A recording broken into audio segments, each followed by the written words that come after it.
Hello, everyone, and welcome to the Culture Cast. I'm Chris Stashu, and I'm joined by my co-host, Mr. Eric Ness. No fancy name this week. I'm just Eric this time. I was expecting I'm you just to do the some sort of co-host. fucking crazy fucking noises that you were making last week, like a broken hip-hop air horn. I don't know. No, Yeah, that was a one-time thing. Okay, good. And we are joined... Apparently it was. And we are joined by everyone's favorite Canadian filmmaker, Mr. Matt Campagna.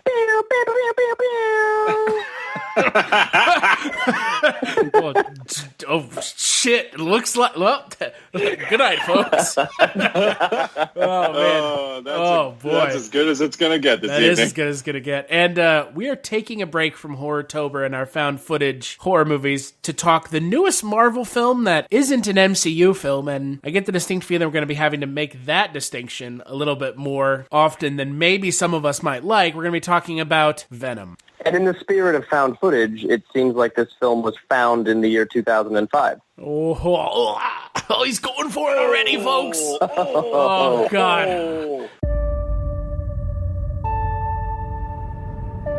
I'm Eddie Brock.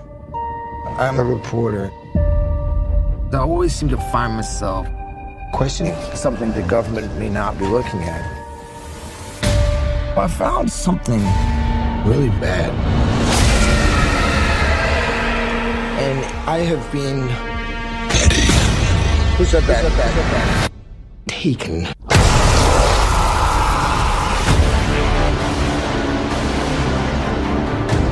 Look around at the world. What do you see?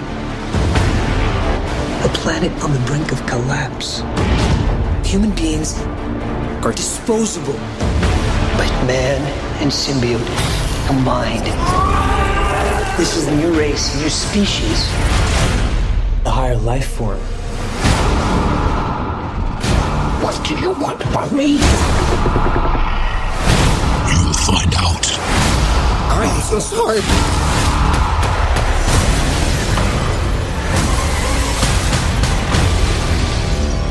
We cannot just hurt people.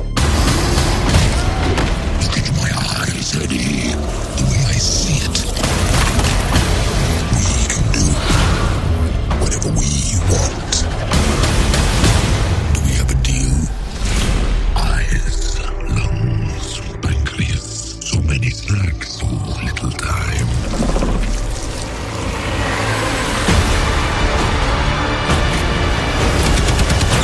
That power, it's not completely awful. You have no idea how much you're scaring me right now. Eddie, cooperate. And you just might survive. Guys, you do not want to do this, trust me.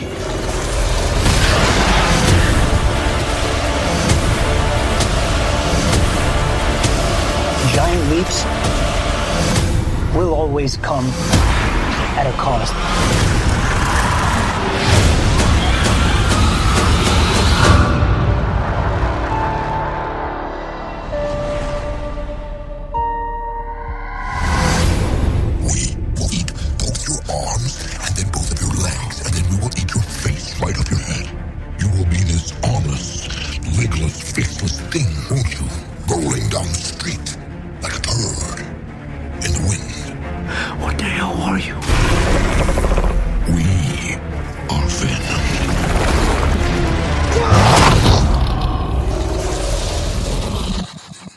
Oh, I have a parasite. Yeah. Name is Chen.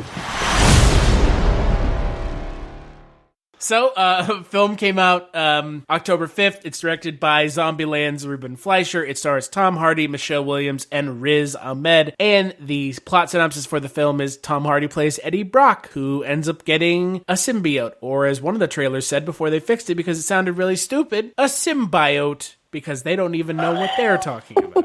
And so he has to deal with the symbiote known as Venom. So I'm curious, Matt, because you are probably a little lower on this movie than I think Eric and I are. What did you think of the first film in Sony's new Marvel not cinematic universe? Hey man, it's the second best movie with Venom in it, so it's got that going for it, I guess.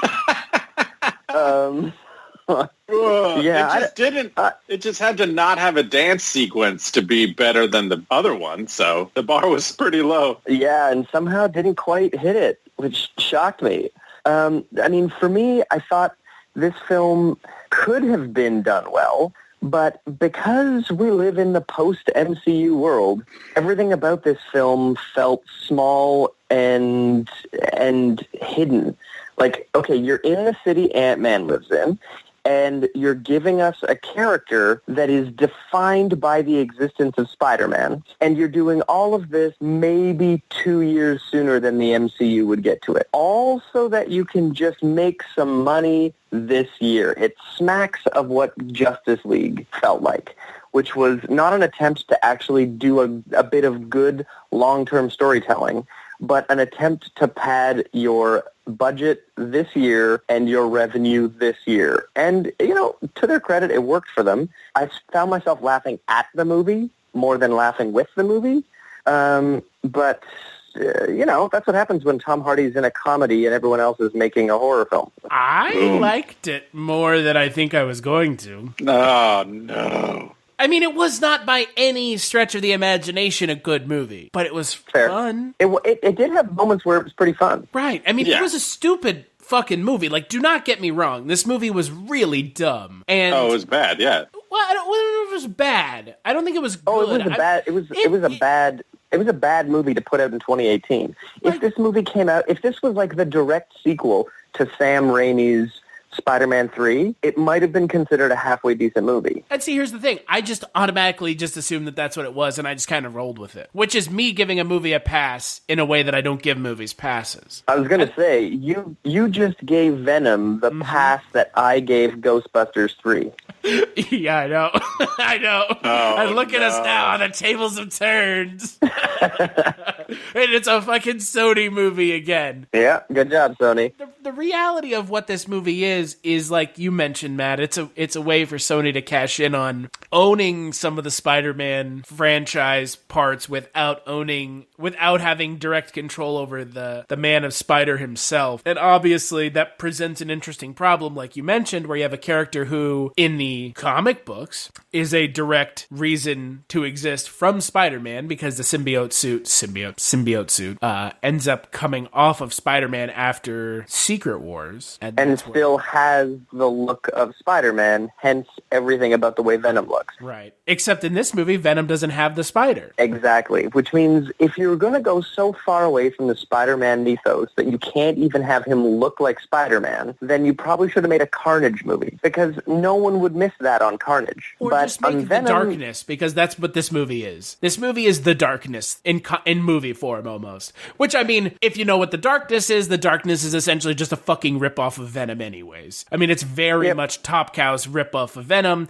This movie kind of felt so much like the Darkness Xbox game, with kind of the pithy one-liners from Venom, and then you've kind of got the tough talking New Yorker played by Tom Hardy, and we'll get to that choice on Tom Hardy's part. Tough talking New Yorker / Bostonian / San Franciscan / New Jersey, and like he was not the same. He was never from the same place 2 scenes in a row. No, it was like De Niro had sex with Marlon Brando's ghost, and they formed this performance. Yeah, like, I mean, it was bizarre. It was a choice. I gotta say, more than most of these movies, like when you have a bunch of rather boring people being cast in roles, and you're like, you know, watching Terminator Genesis, and nobody is actually giving you a choice. At least in this film, Tom Hardy friggin' went for something, and I admire the fact that he went for something. I don't think it really worked, but it was sure as hell was fun to watch. What did you think, Eric? I don't know. I am sort of, I guess, in the middle of you two guys. Like, I don't know. I didn't. Hey, hold on, like don't get me wrong. movie. I didn't like this movie that much. It was just fun. I think this movie shouldn't exist. Well, I can agree with that. I mean, I think that goes without saying. This movie should definitely not exist. I think there were some fun parts of this movie, but I also wish that it wasn't fun. Like, I don't know. I wanted the rated R Venom movie that they promised us a couple years ago, that they were like, it's going to be dark and it's going to be gnarly and it's going to be rated R. And I was like, hell yeah, that's how you do it. And then it's the opposite of all of those things. There are scenes that seem like they were there from the beginning. Like, oh, this creepy sequence was like in the original draft of the screenplay and we like it, so we're going to leave it in. And tonally, this movie was all over the board. I will agree with that 100%. Yeah, from scene to scene, just everything about this movie just shifted. It was like watching a movie in like 5 to 10 minute chunks of like, okay, somebody is going to handle these 5 minutes and then somebody else is going to handle these next 10 minutes or whatever. And it just felt really pieced together and not cohesive at all. I think the one thing, the only thing that's worth, mentioning in any sort of positive way in this movie is the Eddie Brock Venom relationship. And even that I kind of didn't even like. Like, it worked and it was funny, but I wish that it wasn't funny. I wish that it was more, I don't know. I wish there was, I wish it was less like one-linery and sort of like back and forth, sort of like you get this weird buddy comedy thing going on, but it's like Eddie Brock and himself almost, you know? Well, and now that we're in the post Jarvis, Iron Man, Tony Stark sort of dynamic, I feel like the audience is ready for this kind of thing, and that, I think, is what disappointed me most. No, one of the things that disappointed me most about Green Lantern was the fact that the Ring never spoke to Hal.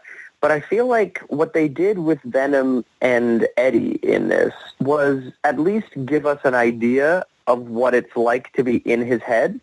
And until those moments where the creature, the thing like oozes out of his stomach to look him in the eye so that he can have a conversation, that struck me as the laziest filmmaking choice possible, because do something different. Get us in his head of what it's like to have a symbiote. It doesn't pop out and talk to him. And the fact that they did that once with each of the characters, once with Riot and once with Venom, I was just alarmed at how stupid an idea that is. Yeah. And then the number of times that it was internally inconsistent, where Venom asked questions and didn't know things about Tom Hardy's life and then would say that he knows everything that Tom Hardy knows. It's just like, well, okay, well, which is it? I think you said something that is very much what we watched, and it's a movie hacked together from different versions of this script.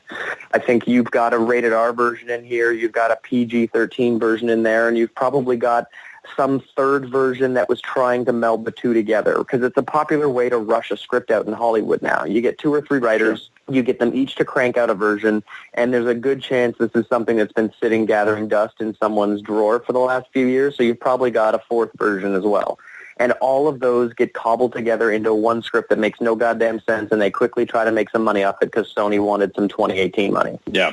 Well, and look what happened. They got the money, and this is going to make a sequel. Not yet. They've got 80% of their production budget, and that's it. So if they're able to, it also opened to 125 million foreign. So. Yeah, but they don't get that. They don't get that money. What matters is what they can get at home, and if their second weekend actually works. Your first weekend, if you're poaching the Marvel logo, your first weekend is going to be okay. But what happens with your second weekend is going to tell us whether this movie has legs, and 8 of them. And we'll find out if there's going to be a Venom 2, because there's a lot of stuff Sony is toying with doing. But we were in exactly that spot when they bombed with Amazing Spider-Man 2. And that had a strong opening weekend. And then tanked big time. I mean, I personally would like to see a sequel just to see Ronald McDonald become Carnage, but you know, the most weird. Can't get everything ever. I want, so I know that Woody Harrelson doesn't have a lot of hair. Woody Harrelson is a bald man. with a close cropped haircut. Yes. Yeah, he's got some wisps. I'll give him, I'll let him have what he's got. But, like, you don't need to put Annie wig on the dude and just tell him, like, okay, be creepy Annie. I don't know. Like, I was stoked about him, and I still am stoked about him if that ever gets to happen. Woody Harrelson as a Raggedy Ann doll? No, Ann, as in Annie. He looks like a Raggedy Andy doll is what he looks like with that hair. Well, whatever. It's the same shit. It doesn't matter. It's all fucking just red curly hair, which it looks like they went to a Halloween. Looks like they went to a Halloween store and bought a wig. Oh, for sure. I just terrible. put this on real quick. Okay. Yeah, definitely excited if they decide to go with a sequel to this movie, and if they can do Carnage, and if they can do it with Woody Harrelson, and if they can actually make it rated R next time, because you cannot have a PG-13 Carnage movie, and if you don't agree with me, I will fight you. Well, there's no point to it. Like, why would you make that movie? You know, the fact that we already have a PG-13 Spider-Man 3, so we got to see a completely defanged, harmless Venom. Yeah, but the reason behind Spider-Man 3's Venom being terrible has less to do with the PG-13 rating and more about Sam Raimi just going, I don't understand Venom and I don't know why people like him, so I'm not going to give a shit about Venom. That seems to be, that everything I've read and listened to, is, including Raimi's own interview where he essentially outright admits it, is Raimi self-sabotaged that because he didn't like Venom, which... But imagine for a moment that he loves Venom and is given a PG-13 rating. These characters are murderers. You can't make a PG-13 film that plays in that sandbox correctly when you're just going to neuter them. Otherwise, you should just be making a Daredevil movie or a Spider-Man movie or a movie about Silk, because that's also on Sony's list. They want to make a Silk movie, and that's great. I'd love to see a Korean-American female Spider-Man movie. Go for it. But I think we'd like to see that character in the MCU. Oh, we want to see all this in the MCU, and Sony really should just shut up and let Marvel make these movies for them. This idea that they can do this has been proven time and time again to be wrong. They can't.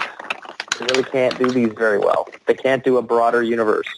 Only Marvel can do that. Well, and, when you have a character like Venom, who one of the conceits of his character in this universe that they've created is that he eats people's heads, and you can't even show that because it's a PG-13 movie, is a little ridiculous. It honestly makes the character and the film seem kind of like a waste of time. Because if you've got a character who's biting people's heads off, we should see it. I mean, I'm not a gore hound, but I totally am because I love horror movies, and it's not a requirement that I see that. But if you're going to talk about it, at least show it. Yeah, it's like doing a Spider-Man movie, and every time he jumps off a roof and is about to sling some web, you cut to the bystanders watching it. It's like, no. We want to see the web slinging. That's what we paid for. So we want to see Venom eat the pancreas. That's the point. Yeah, I would get a PG-13 rating if it was a Spider-Man movie that Venom was in, and it was in the MCU or something like that. They may want to keep it PG-13 because they want, it to be accessible for everybody. But it's not. It's not in the MCU. Spider-Man is nowhere to be found in this movie.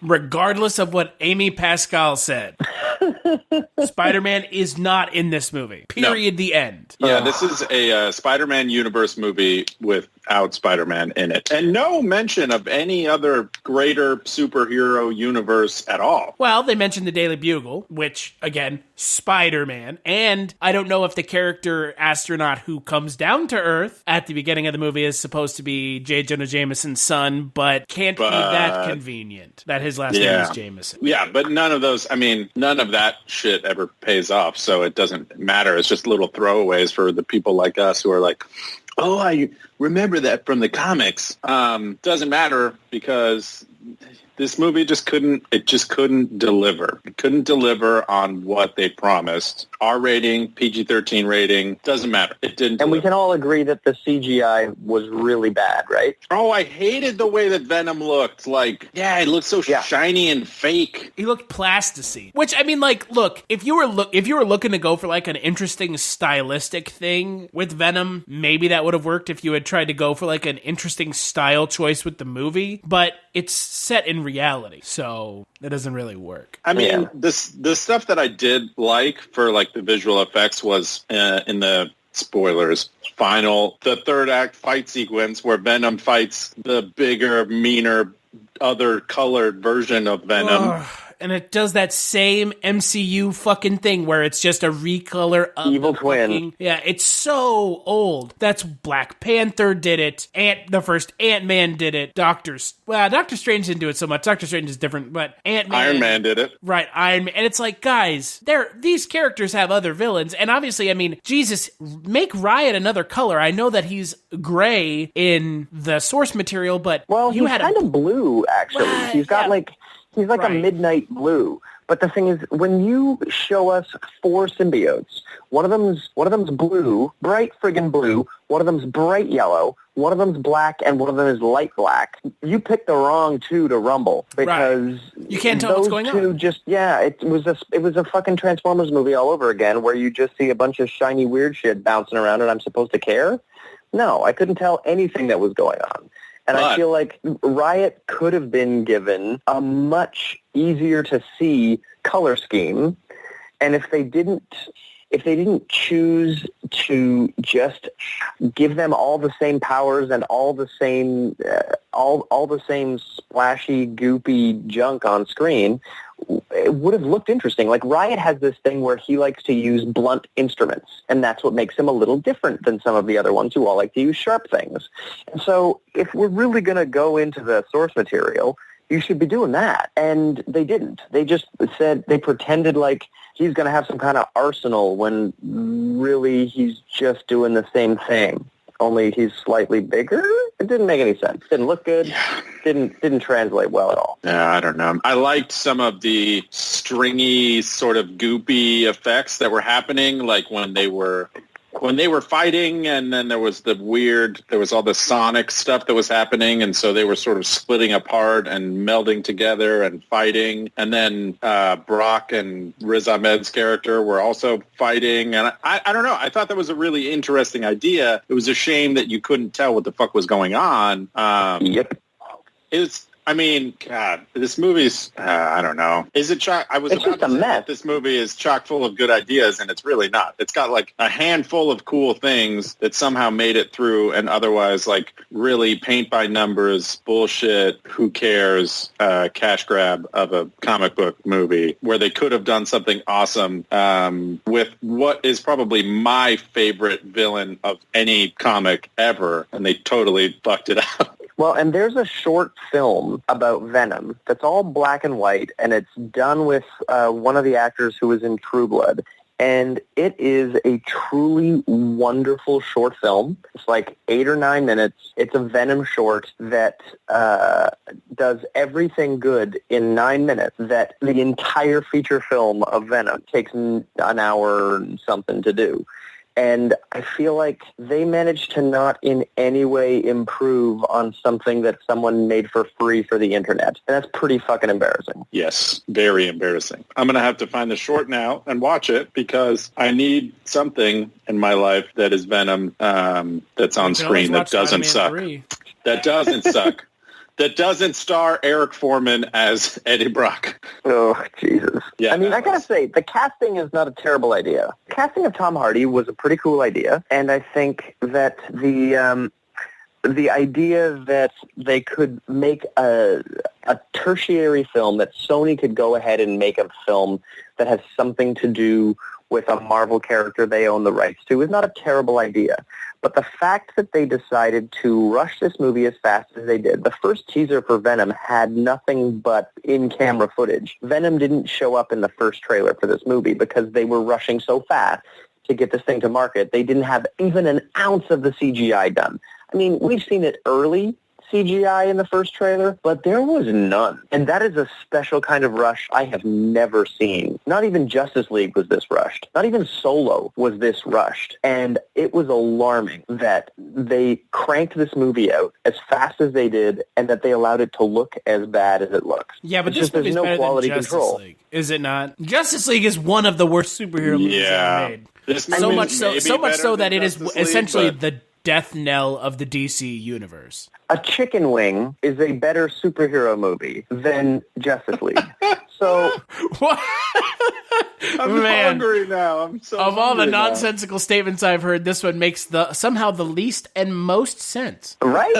So I mean, it's sort of like you didn't even set a bar to leap over by saying it's better than Justice League. It's like almost a non-statement because Justice League isn't even a movie. It's like an assemblage of accidental things. But it suffers from the same things that this movie suffered from, which is being pieced together seemingly in the editing room and not when they were filming. Although I think Justice League suffered from too many chefs. I think there was this more than anything. Venom suffered from not enough time in the oven. And it's not, the director Ruben Fleischer, he's not a bad director. Not at all. He doesn't make movies like this. No. I mean he has now, but Right, Well, yeah. he's often good. He's good at making movies with weird tones, and I think this was a movie with no tone. This movie had no tone. I think there's a very important difference between a movie with a unique tone and a movie that doesn't know its tone. Because Zombieland has a unique tone. This movie just has no tone because it's all over the place. It's a comedy, it's a body horror film, and it's like a buddy cop movie, and then it's just a straight up gore movie. Like it does all these different. It's a science fiction movie. It's a superhero movie. Like it can't pick any of those things as a through line, and it winds up suffering as an experience because of that. well, lest we not forget, Ruben Fleischer did direct Gangster Squad, and that movie is Oh, that's a mess. so maybe he's only good at directing films that have Jesse Eisenberg in them. Hey man, somebody's got to be. Yeah, that's Because it true. sure isn't Justice League.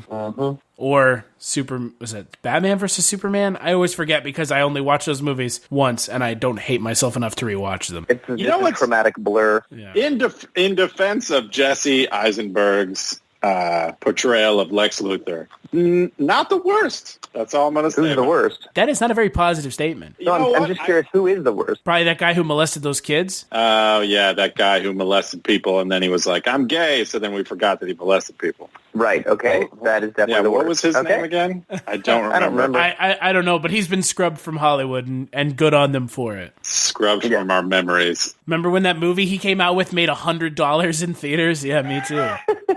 Oh, yikes. Who's the guy who played Lex Luthor in the 70s, the actor that I don't Hackman? particularly like? Yeah, Gene Hackman. You're going to say that Jesse Eisenberg was better than Gene Hackman? Yes, I'm going to go you on record dumb? right now, and I'm going to say that Jesse Eisenberg's portrayal of Lex Luthor, I personally find more enjoyable than Gene Hackman. Okay, well, you're lucky you're not on Twitter. That's the kind of statement that makes people that love those Donner superhero movies very angry.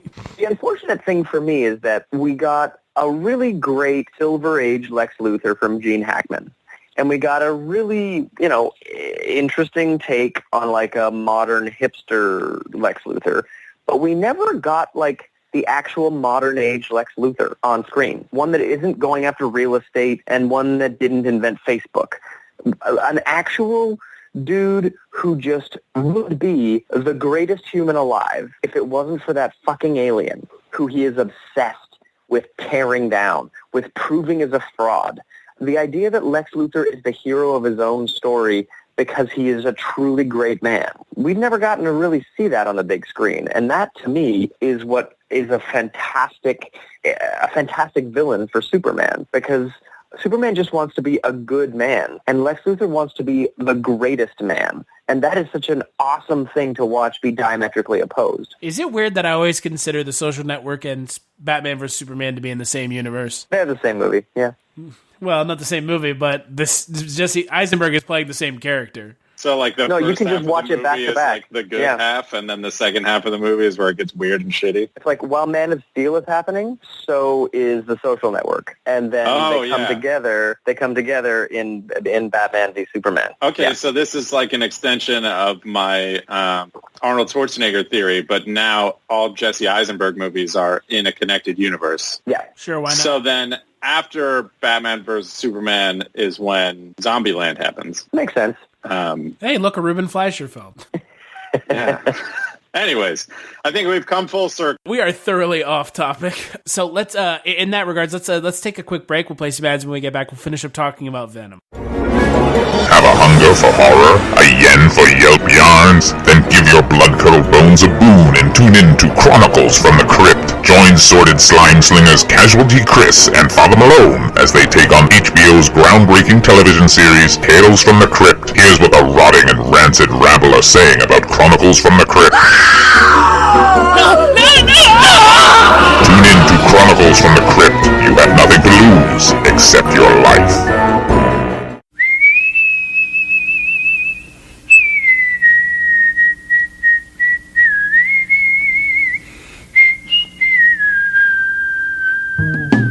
Who is Carl Kolchak? He's a reporter. Now that is news, Vincenzo. News! And we are a newspaper. We are supposed to print news, not suppress it. With the INS. What's an INS? Independent News Service, sir, founded in 1904 by Enrico Paluzzi. Who seems to have a nose for the strange and unusual. Well, last year in Las Vegas, I uncovered a series of murders that turned out to have been committed by a vampire. And what is the Kolchak Tapes? It's a podcast. All about Carl Kolchak. What's a Kolchak? The Night Stalker. And where can you get it? On iTunes, Stitcher Radio, and at www.kolchaktapes.com. As foolish a game as any that Gory the Ghoul could make up.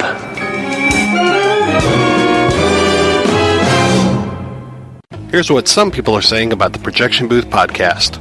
Week after week, I'm mesmerized by the focus given great films and questionable films alike. But every episode is a learning and entertaining experience. This is hands down the best movie podcast. They cover so many different genres across so many years, from obscure movies to blockbusters. If there's only one podcast about movies and cinema that you listen to, make it this one. The Projection Booth Podcast, with new episodes available every week at projectionboothpodcast.com. In 1985, a curious phenomenon occurred. The Twilight Zone returned to television, featuring all new tales of mystery and imagination from the minds of Ray Bradbury, Harlan Ellison, George R.R. Martin, and Stephen King. Dreams for Sale, the Twilight Zone 85 podcast looks back at that land of shadow and substance and re-examines the groundbreaking successor to Rod Serling's legacy. Featuring new interviews with the show's creators and cast, Dreams for Sale can be found on iTunes and at twilightzone85.com. Dreams for Sale. We'll be waiting for you in the Twilight Zone. All right, we are back, and we are finishing up talking about Venom. So, and this is a thing I've kind of been struggling with in the last couple of days thinking about this film. There's no way that this movie, even if they had ever intended for it to be the case, there is no way that the tone of this movie would ever work in the MCU. No, can you imagine this weird, slimy tar pit hanging out with Ant-Man because they live in the same city? It just wouldn't make sense. You couldn't imagine Daredevil showing up on the West Coast or Iron Man flying in. None of this stuff makes sense. Even Iron Man even makes a suit out of symbiote material at some point. Hey, he's saying symbiotes again. There, now you're saying symbiotes. I thought you'd like whatever. that. Potato, symbiote. I don't care how you pronounce it. Just make it cool. Yeah, and ultimately the superior Iron Man is made out of Venom goop. And the idea that these people all live in the same universe is just betrayed by the tone and world that Venom has built. And it's a damn shame, especially because Pascal tried so hard to say that this was an adjunct to the MCU, and it is feels clearly not.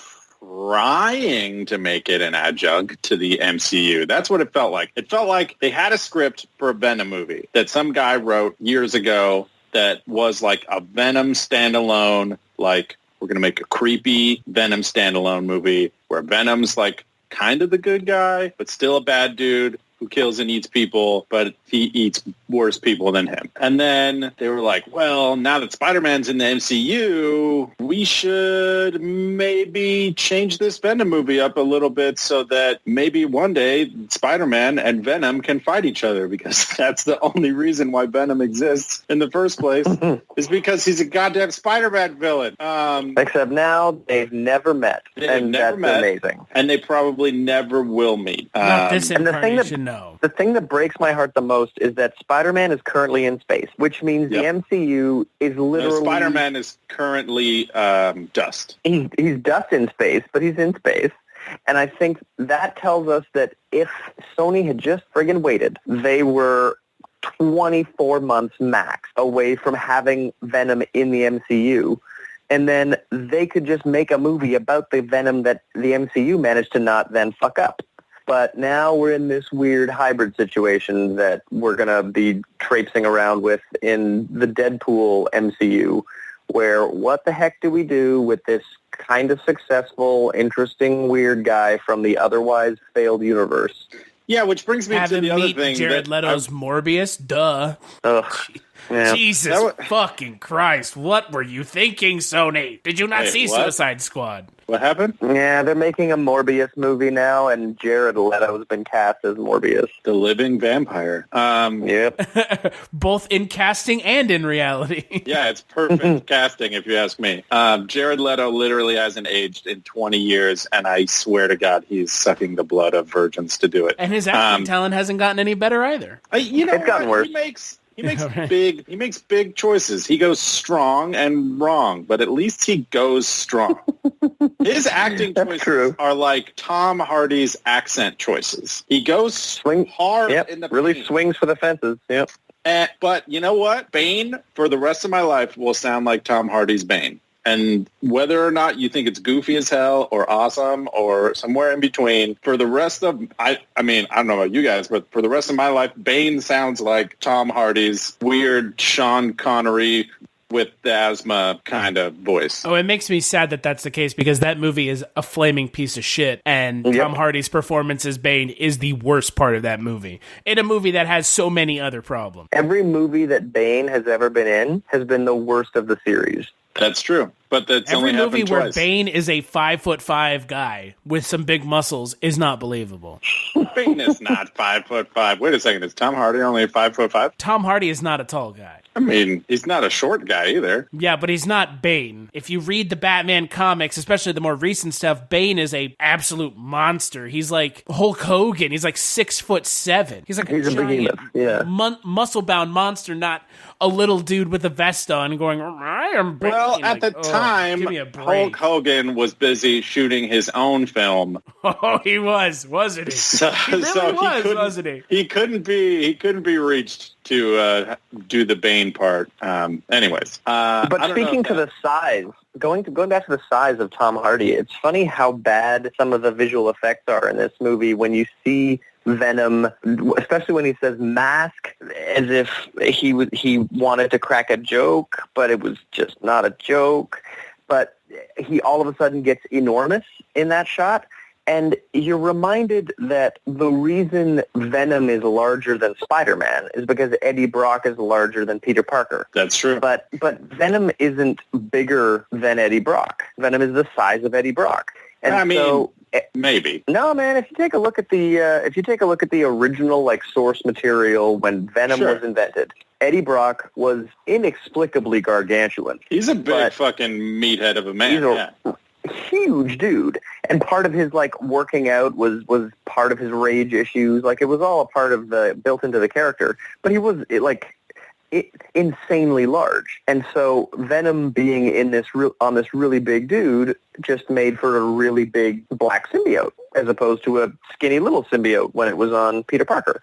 So this idea that Tom Hardy gets to be larger because the symbiote's on him is kind of, that also breaks the idea of what Venom is. And I think they really tried, I keep reading that they tried to be as accurate to the comics as possible, and they just screwed that up almost at every turn. Yeah, if anybody from that production tries to claim that they were trying to be as accurate to the comic as possible, they are lying through their shitty fucking teeth. Because maybe it started out that way. Maybe everybody had the best of intentions going into making a Venom movie that everybody, was like, all right, we're going to be faithful to the source material. We're going to, stick to this run of comics with a little bit of this run in between and a little bit of this sprinkled in for good measure or whatever.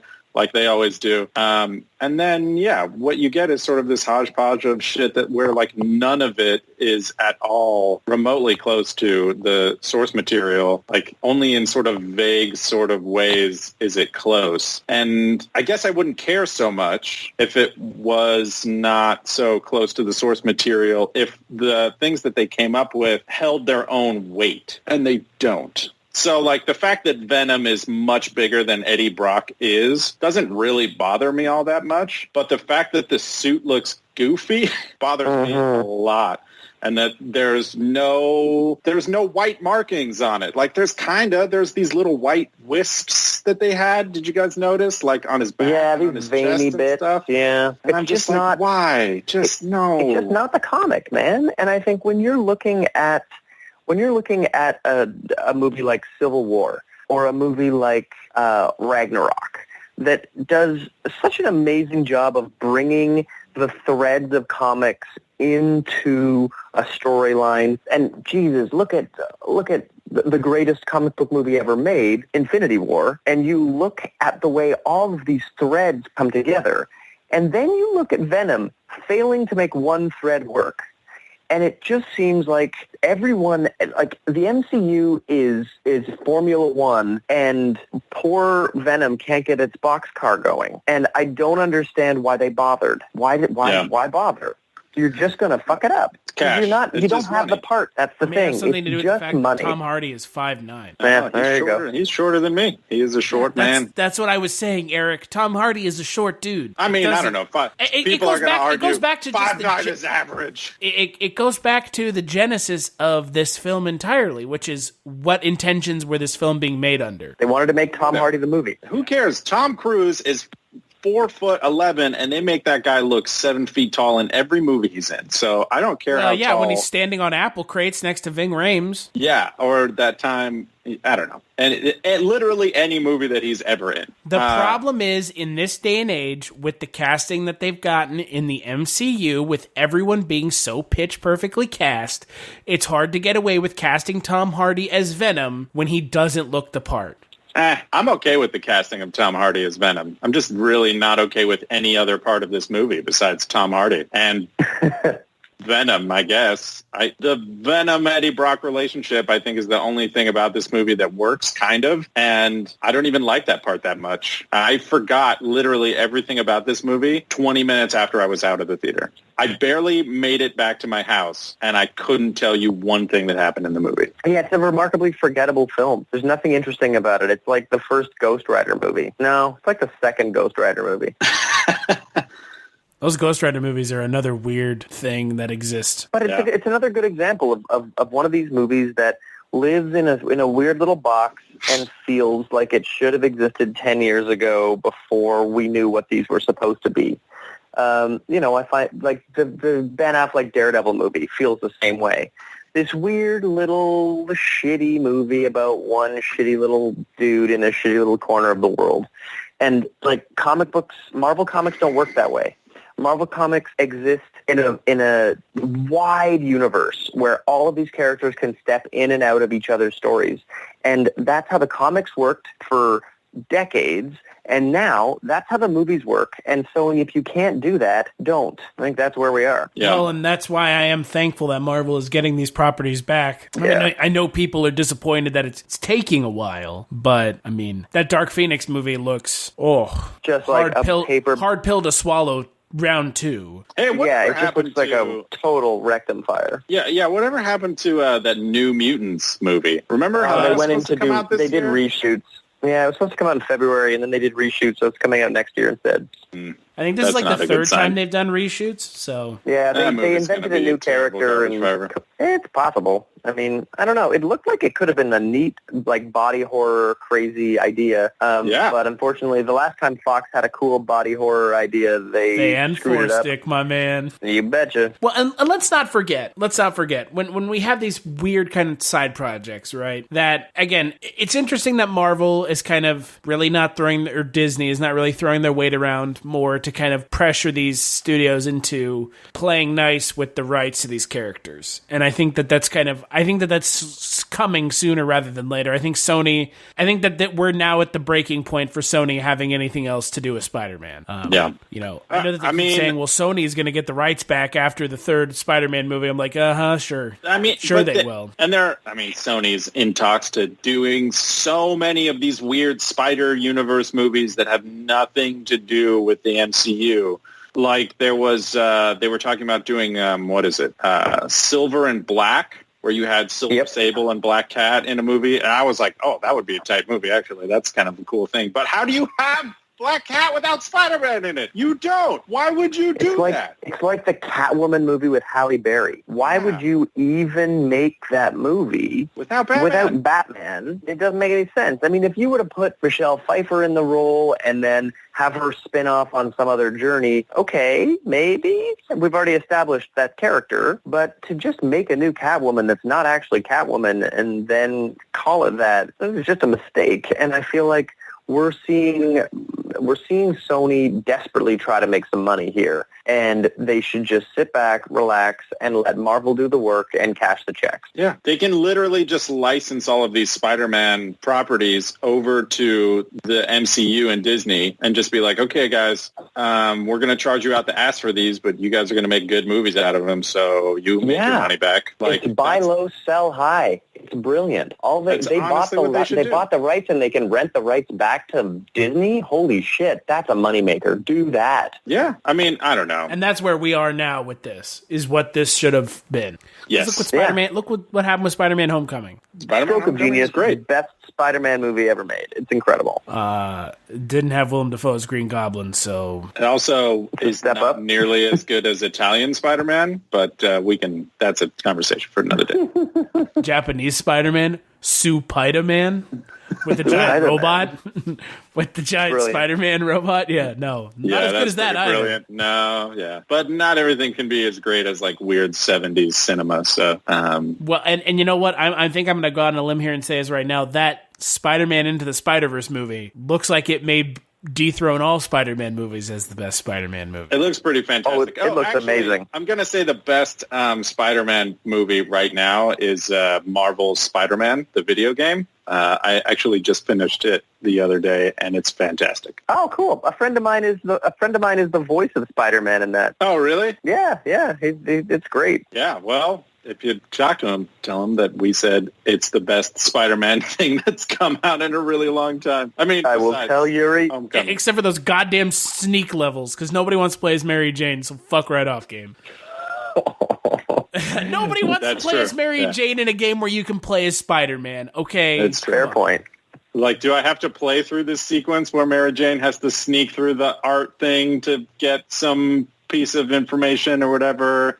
And somehow those parts are harder than every other part of the game. Well, it makes sense. It's harder to not be Spider-Man than it is to be Spider-Man. It's also because it was poorly implemented. But that's a different story. Actually, and again, with talking about good things that are Spider-Man versus things that are not good, the fact that they have Nick Cage as a Spider-Man in the upcoming Spider-Man movie also is... He's noir Spidey. It's so good. Which is so stupid in the best way. Oh, that makes me so happy.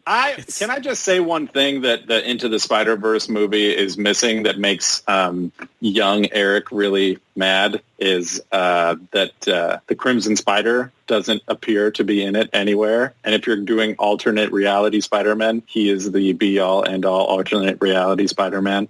Well, it depends. It depends how far into it they get. I mean, maybe they're only showing us Spider-Ham because he's in like the main group. There may be other offshoots. We may get to see more. The Scarlet Spider could show up. All kinds of people. Yeah, well, I think what it probably is they're waiting to show those characters for the sequel. Because where's my favorite Spider-Man? Where's Spider-Man 2099? Yeah, Spider-Man 2099. Right. Where's Spider-Man? Just saying. Oh yeah, Spider-Man.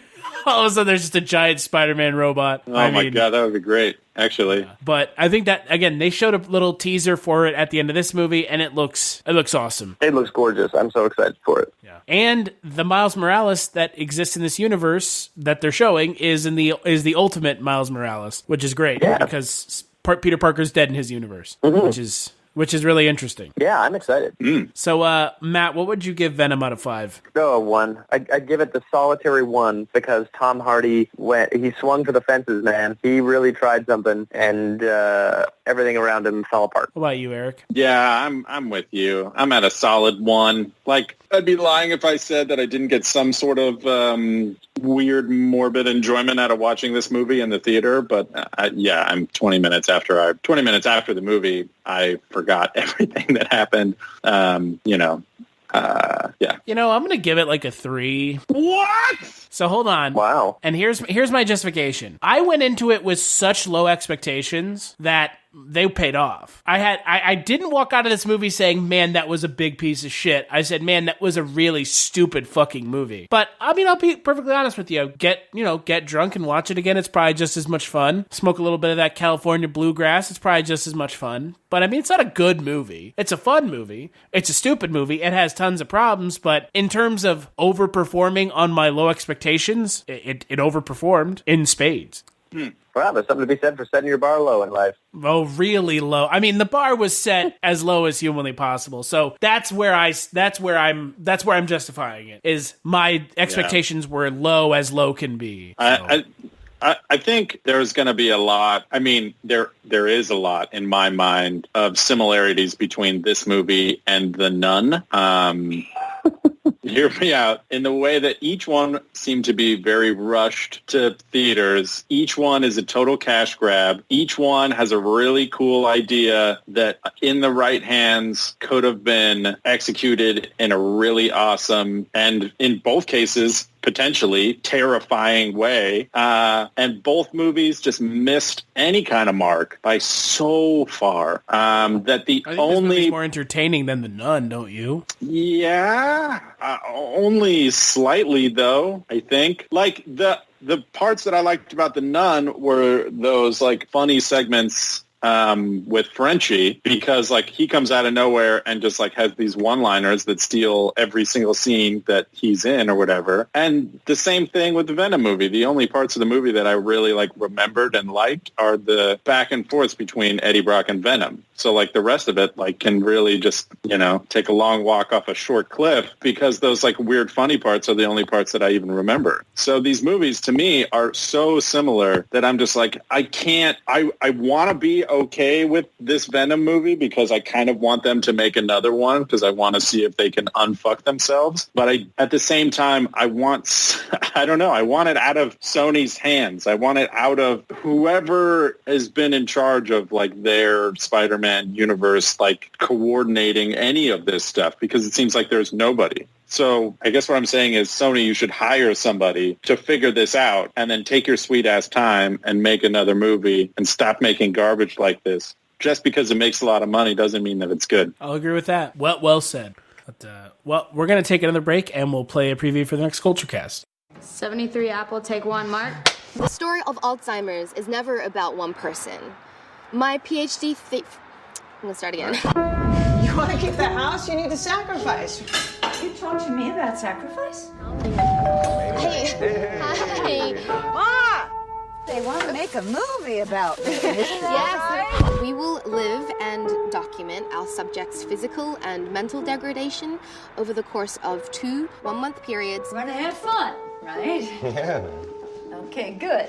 I'm not interested in being exploited.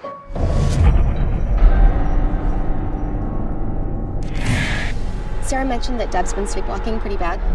So let's set up surveillance cams.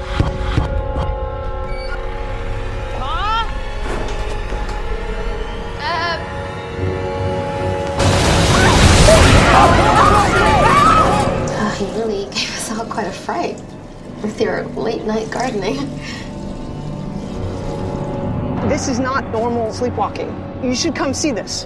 It's not good, Doc. Do you remember a man named Henri Desjardins? Went missing 30 years ago. I tried to wash you in the river, you know. How locked you become. That woman is crazy. The notion of spiritual parasites does exist. Okay.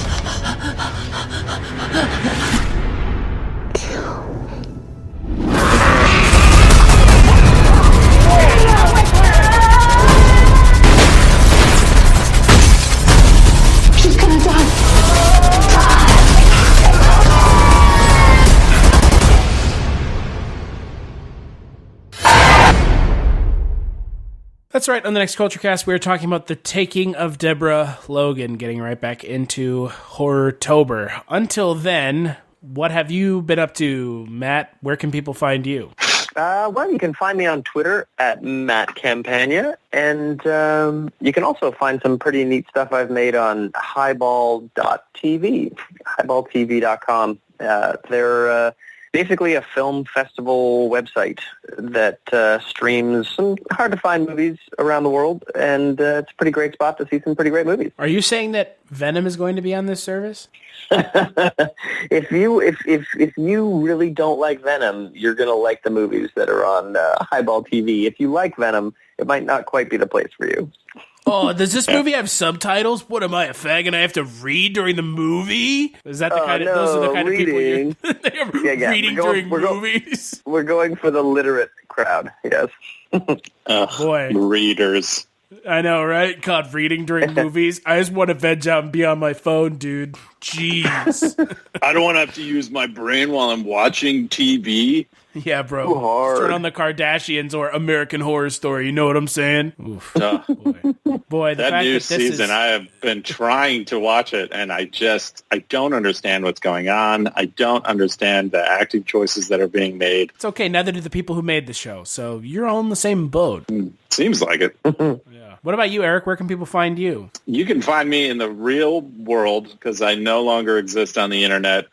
It's a weird, freeing feeling. I have lots of time to get all the lint out of my belly button and things like that. I don't know. I'm trying to figure out what to do with myself now that I'm not staring at Twitter and Instagram all day. I don't know. I'll be back eventually. But for now, come find me at the weed store or the bar or something. Somewhere else where, people do various seedy, shitty things. Or you can just, catch me at the movies when I'm watching something. Well, that was a great answer.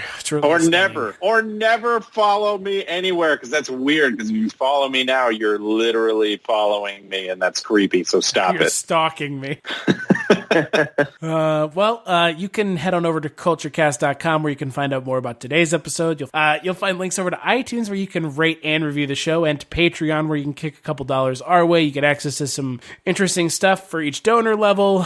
You can follow me on Twitter at CultureStash, and you can follow Culturecast on Twitter at CultureCast. Big thanks as always to Eric for his new intro-outro music, and to Matt for joining us for a Marvel movie that ended up not being very good. Oh, and we'll see you on the next Culturecast.